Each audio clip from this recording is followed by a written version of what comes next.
Most founders between 1 and 5 million think that the lone decision maker is a sign of strength. But that's exactly why they plateau, burn out, and make the six-figure mistakes nobody warned them about. Here's what's actually happening. The higher you climb, the fewer people you're allowed to be honest with. And that silence is quietly compounding you into the worst strategic decisions. And if you're between 1 and 5 million in revenue, this is hitting you harder than anyone because you're past survival phase where you could vent to anyone. But you're not big enough to have a board, a CFO or a chief of staff absorbing the pressure with you. If you keep operating as one person in a room who carries the full weight of every decision, you'll miss blind spots that cost you $250,000 or more. Even if revenue is growing and everything on the surface looks fine. I'm Campbell Bull, and I help founders and business owners who build the systems and teams that let them scale without burning everything down. I spent 20 plus years in this game and have watched the same pattern take down some of the smartest operators I know. About 2 years ago, I was stuck. Not stuck in the way we were businesses failing, stuck in the way we were looking at everything is fine from the outside, but you know something is off. You can't name it. Revenue was steady, clients were happy, team was exciting, but I was grinding on every decision like it weighed 1,000 pounds. I'd sit with a pricing question for 2 weeks. I'd rewrite a proposal 6 times. I'd second guess a hire I'd already made.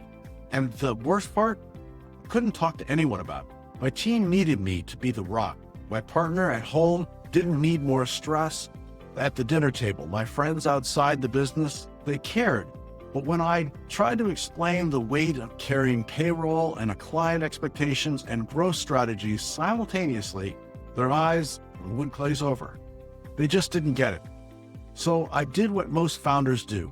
I swallowed it. Processed alone, I got slower, more cautious, and more exhausted. The turning point was embarrassingly simple. I got invited to a small group, 5 other entrepreneurs, roughly my revenue range, mostly in adjacent industries. We started meeting every other week. The rule was, know how it reels? You show up. You share what's actually broken. And the group pressure tests it.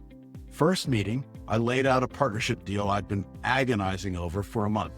Within 40 minutes, 2 people in the room had already made similar deals, told me exactly where the landmines were, where it was actually going to go sideways. I killed it that afternoon. One conversation, 40 minutes, saved me probably $150,000 and 6 months of headaches. That's when I understood the isolation paradox, the thing that feels like strength, handling everything yourself, actually the thing holding you back. And the fix isn't complicated. It's just counterintuitive. Here are 3 actions that make it real. If you only fix one of these things this quarter, fix who you're in the room with. Action number 1, build or join a CEO peer group. And I need to be specific about what I mean because most people hear peer group and think networking event. That's not this. I'm not talking about a mastermind where everyone pitches their offer for 10 minutes and calls it collaboration. I'm not talking about a Slack group with 500 people where you post a question and get 12 conflicting answers from people who never run a business your size.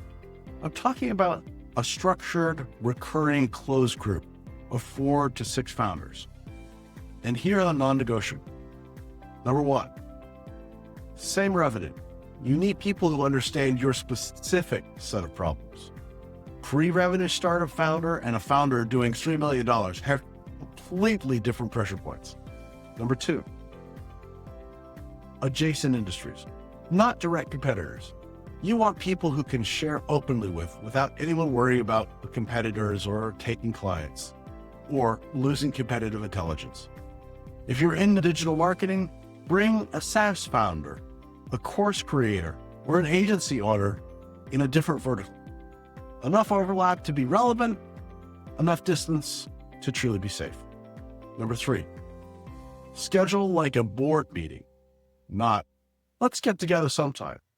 a recurring calendar invite, monthly minimum, bi-weekly if you can really sleep, non-negotiable attendance. Here's the format that worked. Each meeting, every person gets the hot seat, 10 to 15 minutes. You're open with one question. What's the single biggest bottleneck in your business right now? Not what's going well, not win from the last week, the bottleneck. The group asks hard questions, not have you thought about? More like, why haven't you fired that person? And you're avoiding this decision. What are you afraid of? That level of directness I've watched play out now for almost 2 years. One founder in my group was sitting on a bad vendor contract that was bleeding him $8,000 a month. And he'd been thinking about it for a quarter or two.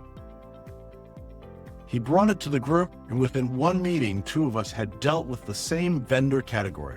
Walked him through the exit clause he was overlooking, and he terminated that contract that week. That's $96,000 a year he was leaving on the table because he didn't have anyone pressure tested with him. The rule makes the whole thing work. Vulnerability is the price of admission. If you show up in your highlight reel, you're wasting everybody's time. The worst, you're wasting the single highest leverage hour in your calendar.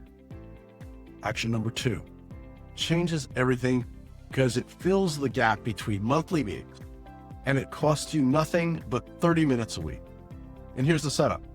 Find one person, one founder, one operator, one person who's actively building something and understands the weight that you carry. Not a coach, not a consultant, a peer. Someone who's in the trenches right alongside you, and schedule a 30-minute call same day, same time, every single week. I call these struggle calls. And the format is incredibly simple. For 15 minutes, you talk. You share what's actually hard right now. Not the strategy breakdown, not the KPI review, the struggle, the doubt, the frustration, the thing you can't say to your team because you're supposed to have it all figured out. The decision you've been avoiding, the client relationship that's truly draining you, the fear that your growth has stalled and you don't know why. That stuff, the hard stuff. Say it out loud. And then for 15 minutes, they do the same. And you listen. Here's the rule that makes this work. And it's critical. No advice unless asked. I'm going to say that again. No advice unless they specifically ask. The default mode is witnessing and validating, not problem solving. And for us guys, that's hard. Not, well, have you tried? Just hearing and being heard. Here's why this matters more than you can think. Most of the time, founders don't actually need someone to solve their problems. They already know the answer. They need someone to hear them say it out loud so they can stop staring it silently and actually act. The act of verbalizing a problem to someone who gets it, not your partner who will worry, not your team who will panic. The act alone clears the fog. I started doing this almost 2 years ago with another founder I trust. We talk every Wednesday at 8 a.m., 30 minutes, no agenda. And I could trace at least 4 decisions I made faster and better directly because of those calls. Not because he told me what to do, because saying it out loud to someone who understood made the right move just obvious. One specific example. I'm dragging my feet on raising my rates for service tier, but I was clearly underpricing. I'd been thinking about it for 2 months, talked through it on a Wednesday call. He didn't give me advice. He just asks, what's the worst case? I said it out loud. The worst case was losing maybe 1 client out of 12. I raised the rates that Friday. And you know what? Didn't lose a single client. Added 40K in revenue from 1 conversion where nobody told me what to do. Your business therapist doesn't need a degree. They just need to be building something too and willing to show up every week. Action number 3. Stop treating isolation like feeling issue and start treating it like the operational risk it really is. Here's what I mean. You audit your finances every month. You review your KPIs. You check the pipeline. your churn, your margins. You've got dashboards for everything that matters. But when is the last time you looked at your decision-making infrastructure? When is the last time you asked yourself, am I making critical choices with enough input? Or am I operating in a vacuum? Most founders never audit this. And then they're blindsided when they make 20K hiring mistakes or sign a partnership that drains them for a year or double down on a channel that already is dying. All because nobody around them was positioned to say, hey, you've looked at this from a different angle. Here's the framework. Set a recurring monthly check-in with yourself. Put it on your calendar, 15 minutes on the last Friday of every month.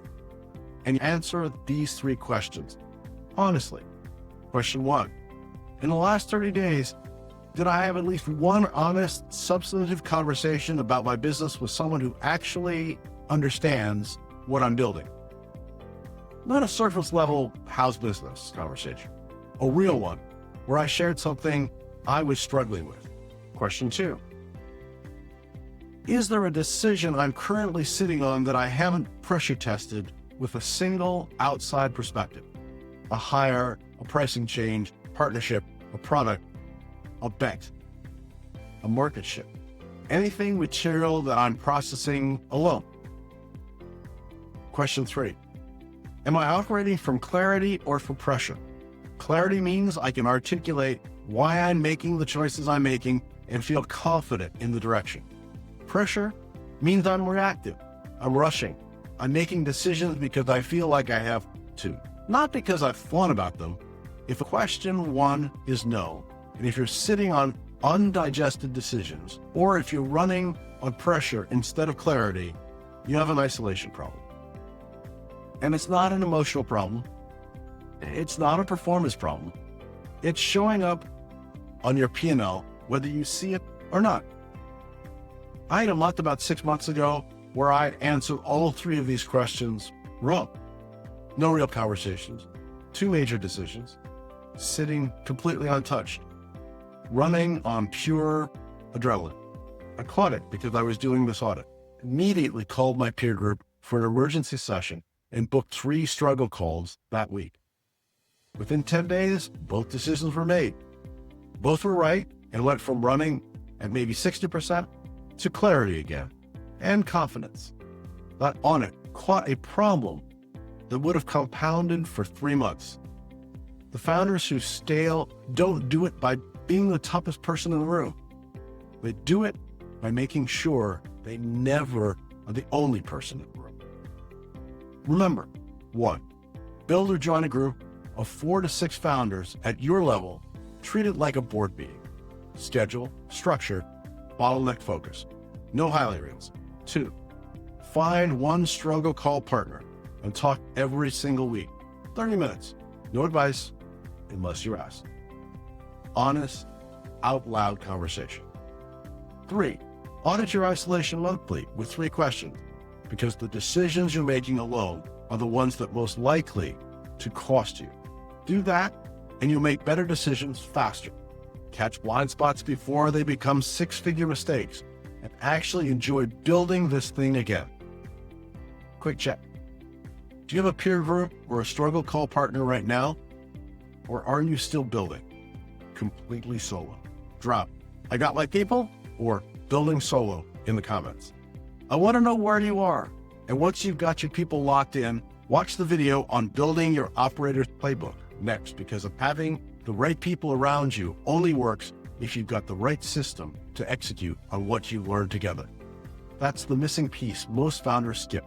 Click the video on the screen and I'll see you there. Thanks for tuning in to today's episode on the Strategy Session, where we take your business from stuck to unstoppable.